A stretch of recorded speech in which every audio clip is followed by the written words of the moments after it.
Jain to all, I am here with my fourth lecture on digital and social media marketing. That is basically an open elective for fourth year, KOE 094. And today's topic that we are going to cover is this one, digital marketing ROI. Should company go for it, or should they look for ROI and then jump into digital marketing? That is first aspect that I would like to discuss. And the second aspect is digital leadership principles. So, is the company or the organization ready to accept this digitization at every process, at every phase down the pipeline? So, first of all, the leadership should be matured and ready enough to accept this digitization, this transformation. So, these are two topics that I would like to discuss today. These are very important topics because this is basically an investment, and digital marketing itself is an investment, and one should go for it only if they see this. These are the measures over which they can see the efficiency of their digital marketing. So, digital marketing ROI, return on investment, is the measure of the profit or loss that you generate on your digital marketing campaigns. So, it's not that marketing is done for the first time, it is being done since ages in some form or the other. So, should we switch over to digital marketing in coming scenario in this digitization era or not? So, there are few measures that has been identified based on the amount of money you have invested. In other words, this measure tells you whether you are getting your money is worth for your marketing campaign or not. So, should a company go for a digital marketing or not? So, is it worth investing and thinking over that idea or not? These are the metrics over which one can think over. So, if you think of digital marketing as ROI, then net profit divided by total cost into 100. This is return on ad spend, is revenue divided by total ad spend into 100. So, analogous to this formula, we have one for return on ad spend. So, revenue divided by total ad spend into 100. These are simple equations, but what are these terms we should be able to understand. So, return on ad spend, that is the only formula that we have talked about in my previous slide, but there may be many other matrices which can help you decide for your digital whether you should go for digital marketing or not. In my coming slide, I will show a few important matrices, although there can be many matrices over here that has been mentioned, and there can be many more added to it. But 9 to 10 matrices we have identified as most important ones, which can help you decide your investment plan for digital marketing. So, we will get into all these details in my previous slide, in my next slides, but let us see what it is. CPL is cost per lead. So, what is the cost involved in getting just the lead? Maybe you are not able to mature that purchase, means maybe you are making the product aware to the customer, but he may or may not go for the purchase. So, CPL is different from cost per acquisition. So, if you first of all you get the lead, so what is the cost involved in getting the lead? So, what is the cost involved in acquisition, maintaining the customer, retaining the customer? So, we will see all these matrices one by one, but cost per lead is what is the cost involved in just getting a basic information. Then lead close rate. So, you may inform the customer, but he may or may not, he has the right to take decision whether they want to go for your product or not. So, close rate is different.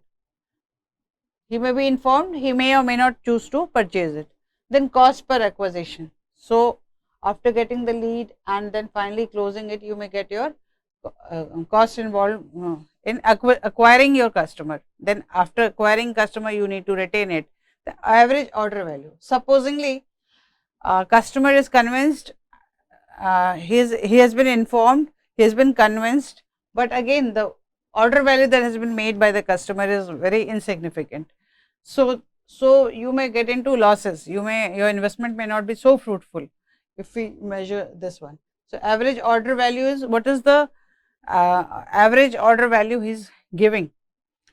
Conversion rate by channels, which channel is more effectively converting your informed customer into a permanent customer and one who is further going to advocate your product. We have seen in our previous slides customer journey, how is being informed, then how is researching, then how he is convincing others to take their product. So whole journey. So there may be chances that he may be convinced and then he may not be retained for longer, or he may not convince others for the same. So all these measures can be taken. Conversion rates by channel is, which channel is more effectively converting a customer, informed customer, into a permanent customer and the one who advocates your product further. Conversion rate by device, which device the customer is more active, is it laptop, is it mobile, is it which handheld devices is more often using. Exit rate, how often the customer is coming to your maybe website, maybe coming to your showroom if we talk about physical marketing, but here exit rate would be whether he is coming to your website, purchasing or not purchasing, and then how often he is purchasing, what is the exit rate, is he just coming and footfall is high enough, but maybe it is not converting into a product purchase. All these factors can be there. Blog click through rates, how often he is clicking through your through the blogs, how often he is searching, what is his rate of search. Customer lifetime value, how long he is your customer. Then net promoter score, time invested in project campaigning versus the return, how much time you have taken up that campaign and are you getting that return from that campaign. Traffic to lead ratio, how many people are actually coming in, many footfall, and then how many people are purchasing it finally. Traffic to lead ratio. So these are the few matrices. Return on ad spend, overall revenue and customer retention rate. These are few matrices that we will talk in detail in my upcoming slides, but the 9 more important matrices that I have been that we have identified is unique monthly visitor, UMV. Unique monthly visitor, is the name suggests, this matrix tells you how many different people visited your website in a month. Different people, it is not the same people coming again and again, different people visited. As lot of digital marketing tactics aim to generate more website traffic, this is one of the basic metrics that you can track. I mean, how many pitfalls are there. An increase in monthly visitors after running a digital marketing campaign can be in part attributed to it, and this can be considered as a sign that your campaign was successful if you got the desired increase in unique monthly visitors. Suppose you launch certain advertisement, certain campaign, every day you are giving the same advertisements flashing on the on various social media website, and then how many footfalls has increased since then. So that can be used to measure the efficiency of your campaign. You can take this as a metric directly from your, there are certain Google account, analytics accounts or various other tools, either free or paid, that can help you gauge this metrics. What is the footfall and how the campaign has been effective or not. Website analytics tools that you can use is one of the most importantly used. Google Analytics account is the one most importantly used website for watching or monitoring your monthly visitors. Then second can be traffic generated by channel, which channel is more effectively generating the traffic. So again, for this also you can go to Google Analytics, but let us see what it is. Another useful metric for measuring ROI of your digital marketing effort is to analyze the traffic generated by different sources, means which website, which platform or which social media is giving you more traffic. This will give you an idea of which channel or initiatives are driving the most traffic. For example, if you are getting most traffic from organic searches, you would know that your SEO, search engine optimization, we have talked about search engine optimization and search engine and marketing in my previous slides, where we have talked about organic search and inorganic search. So, if organic search is increasing, means our SEO is more efficient, or if a referral traffic, then your key source or traffic, then probably it's content marketing and it limits the building and it links building that's working for you. So, you have to decide whether organic search is working for you or maybe inorganic search is working for you. So, nothing is good or bad, a good combination of SEO and SEM will work for you. So, you can find all this from, again, Google Analytics is there to help you out in measuring these metrics. There are many other, but one of them is one of the most commonly used is Google Analytics. Then third is cost per lead. So, CPL is an important metric that can help you can measure your digital marketing ROI. In simple terms, cost per lead refers to investment you made to generate a lead. For your ad campaigns, you can track this metric directly using Google AdWords. Google AdWords will help you analyze how many entry has been made through after your certain campaigns or social media advertisement platforms. For AdWords, this metric is called cost per conversion. AdWords uses the metrics called cost per conversion to give you cost per lead. So, cost per lead and cost per conversion is the same. You can calculate CPL by dividing total ad spend by total attribute leads. So, these are formulas that you may be working upon. Then cost per acquisition, getting a lead and getting an acquisition. Getting a lead is just giving an information to the customer. There may be a possibility that you are getting the lead, but it is not maturing. It is not that order is not there with you. So, cost per acquisition is similar to the cost per lead metrics, with only difference being that on it focuses on actual conversion and not just lead. So, I hope we are clear on this term of getting a lead and getting a conversion. So, getting a lead is one phase, and then getting that lead, converting that lead into a acquisition is another phase, and then again third phase would be retaining it, right. Again fifth phase, fourth phase may be advertising it further, maybe advocating your product. So, CPA is essentially the cost to acquire a customer and is easier to calculate for paid campaigns than for SEO initiatives. On an overall level, it can be calculated by your total digital marketing spend divided by total number of customers acquired during certain duration. So, we may not get into that formulas, but we should be very clear on the terms that we are going to use. Then customer lifetime value. Customer lifetime value is, suppose after getting the lead, you are getting the customer converted, your order is confirmed, then after that how long you are able to maintain that customer, one point, and second, what is the cost of purchase that he is making.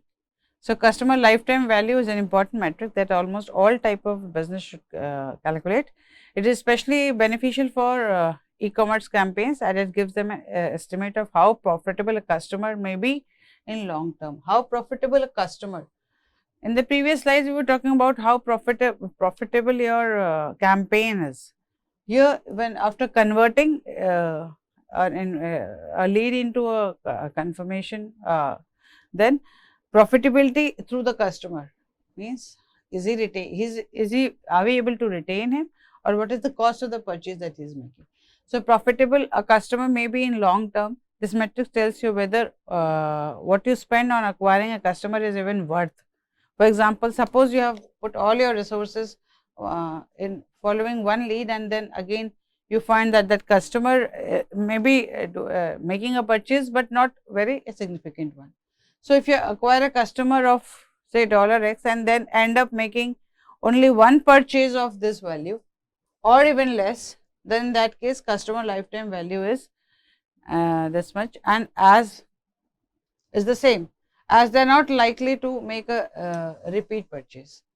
If he is purchasing in the same amount and same value what has been there invested on him for acquiring him, or even less, then he may, first of all, that may be the first and the last purchase by him, and he may not repeat it, and therefore the money spent on acquiring that customer is not worth.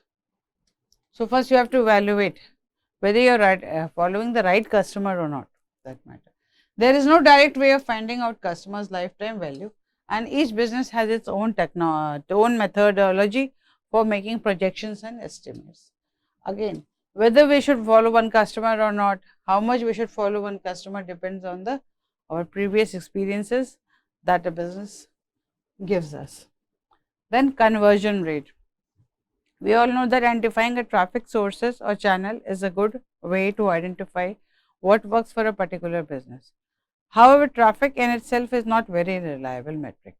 After all, what matters most is the percentage of traffic generated actually converts into a paying customer. So, getting a traffic, getting a footfall, all the malls are getting a lot of footfalls. I mean, if you find footfall is highest in these malls on weekends, but they may or may not be converted into customers. Similarly, there may be various people visiting your website, getting getting information from your website, but they not be making certain purchases. And even if they are doing that, may not be very significant.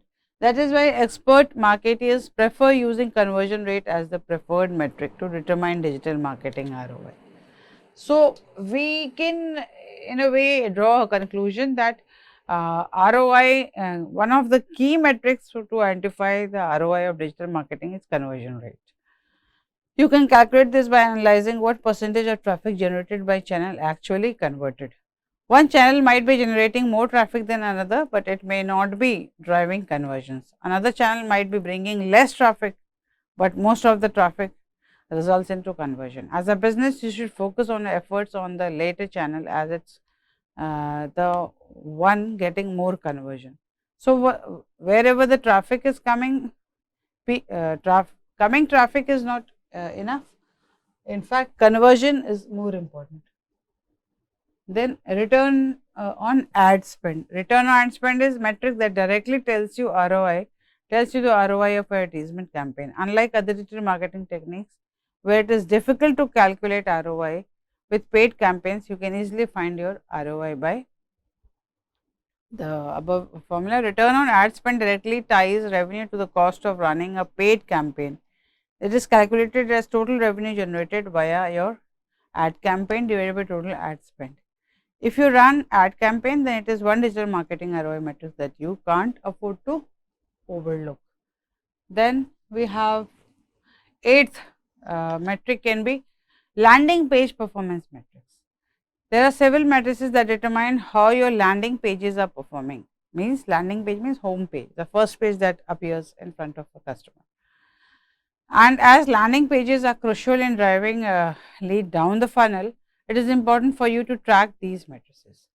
Means first time when the customer is coming to your website, how impressed or how long he is retained on that website, how long he further surfs on that website, and further gives a final conversion is there.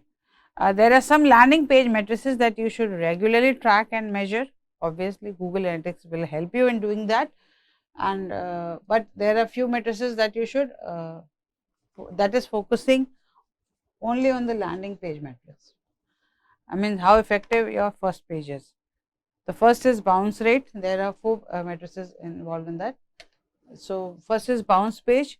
This refers to the share of website visitors who leave after visiting just one page without moving to other pages. This is basically a measure of stickiness, and this is matrices available in Google Analytics that we have talked about.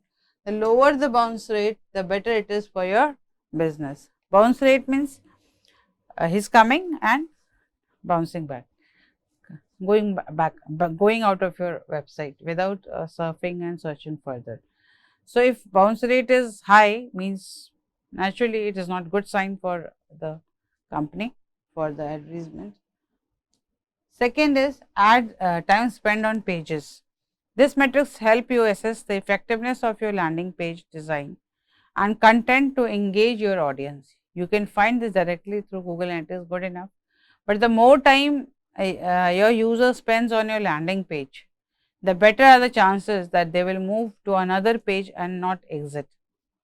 So, how sticky in terms of how effective, how impressive your first page is, so that he is not bounced back, he does not come out of it immediately. Therefore, your landing pages need to be able to hold users' attention long enough to direct them to another pages. So, the second metric that is within landing page. Next is conversion or conversion assists.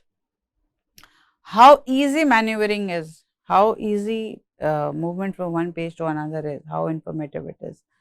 Landing pages are designed to direct website visitors down the sales funnel by taking desired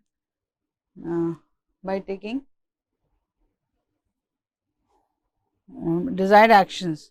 Your landing pages, CTAs can directly direct users to a service or product page, or for signing up for something or any other desired action. The more people who click on CTAs, the better it is. So, you can track the conversion or the conversions by tracking the number of people who clicked on your landing pages CTAs. Then keyword average ranking. The last metrics that I would like to discuss is conversion is keyword average ranking. This indicates the average ranking that you get on the search engine for your targeted keywords. The higher ranking, the more organic traffic you will get, which eventually leads to conversion. Therefore, this is also an important digital marketing ROI metrics that you should regularly track using SERP tracker and try to improve upon it. So, these are basic matrices that we have concluded. There are 9 matrices that we have talked about, and there are in my initial pages I showed you many other matrices in addition to these 9, but these are the most important ones, and we find that conversion rate is most important one. So, the 9 matrices are important for you to track, and they can help you measure your digital marketing ROI. You can use them to assess whether your initiatives are getting the desired result or not. So, we conclude this first topic of ROI, return on investment of your digital marketing, and then move towards second topic, and that is how ready our team is to accept this change of digitization. So, that topic can be continued. So, second topic for today's discussion is digital leadership principle. So, value driven leadership, coaching for both human and bots. These are few points, important key points that I would like to discuss in terms of how much ready our leadership is to accept the change towards this transformation. So, value driven leadership is the key point. We'll discuss all these topics, all these points in detail in my upcoming slides. But before that, let us have some value driven leadership, coaching of both humans and bots, focus on innovation, knowledge about security and integrity. Of course, the leadership should know what are the concerns, what are the security breaches that can happen, what are the integrity breaches that can happen. Then understanding the power of diversity and inclusion.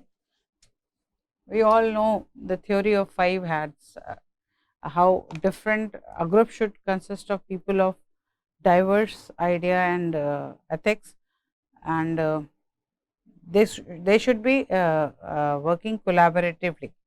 So, people of like mindedness may not be very much as desired in a group as people of diverse kind, but working cooperatively and cohesively. So, diversity is not opposite of inclusion.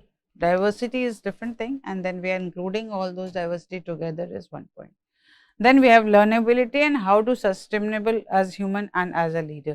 So, these are few topics that we want to discuss related to digital leadership principle. We will continue with the detailing of these topics in my next lecture. Thank you and Jai Hind for